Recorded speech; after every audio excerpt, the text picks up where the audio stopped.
Welcome to I love you YouTube channel.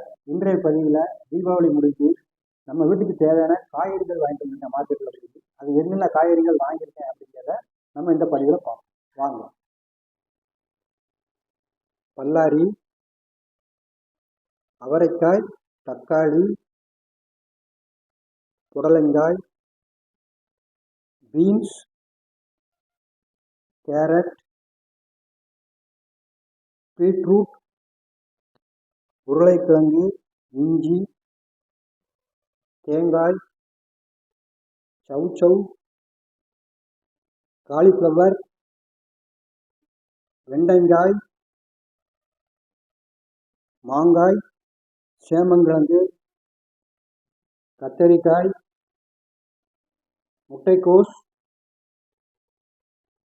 முருங்கைக்காய்,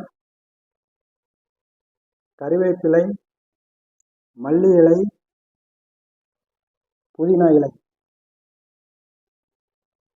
இப்போ பார்த்தீங்க இல்லையா, அந்த காய்கறி பூராவே வாங்கியிருக்கிறேன். விலைகள் கொஞ்சம் அதிகம், தீபாவளி கழிச்சு வர்றதுனால விலைகள் கொஞ்சம் அதிகம். மீண்டும் மற்றொரு வீடியோவில் நம்ம பார்ப்போம்.